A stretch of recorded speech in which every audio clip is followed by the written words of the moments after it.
Into the swing of things on the floor of the House. How's that going? I always enjoy questions, but it tests your mettle because you know what the first question that someone's going to ask, but you don't know what the following questions are.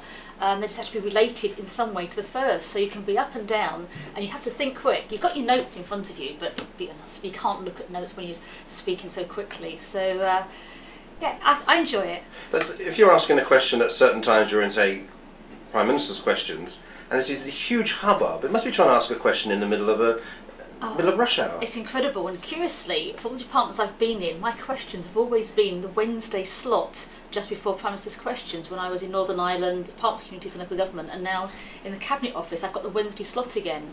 And yeah, the noise is unbelievable. This week, the Speaker called the House to order. He told off a particular Essex Conservative, got told off at one point as well. But it was difficult to hear, and you're very nervous because if you mishear the question and give a wrong answer, you look a bit of a fool.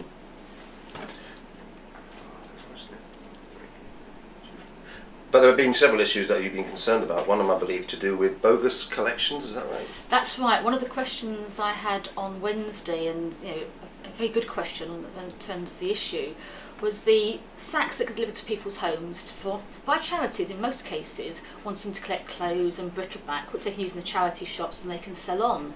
Unfortunately, you've also got the bogus collectors.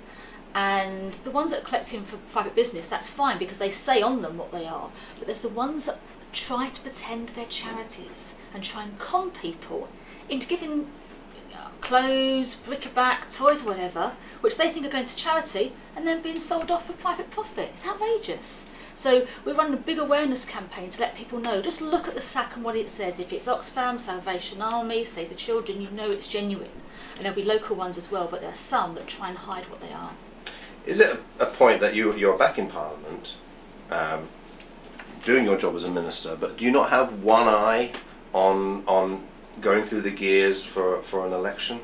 To a point, I suppose. You know it's coming, but I've always, whatever job I've had, always been doing the constituency work at the same time. So in that way, it doesn't change. And between now and the election, I'm not sure there's any more I can do because the election coming. I've always sort of worked flat out on constituency work anyway. So I know people think we're gearing up, but there's only so many hours in a day. So for me, it's business as usual. And what you can never do as a minister, you can't let your constituency work drop, because they're the people that you're ultimately the most responsible to. I want to ask another question which might be separate, so 3, 2, 1. It could be in Thurrock at the council elections that there could be full slates for parties like UKIP, BNP, Labour, Conservative. We've now got independent candidates, possibly single issue candidates. Is that a good thing for democracy? I think choice is a good thing when people have the options put in front of them and give full information. I think it's quite difficult for people. They just see a list of names on the ballot paper and have had a leaflet of information, opportunity to quiz the candidates if they want to or write to them. So, but when they're given information, the candidates clearly state what they stand for and how they would act as a council and MP, then it can't be a bad thing.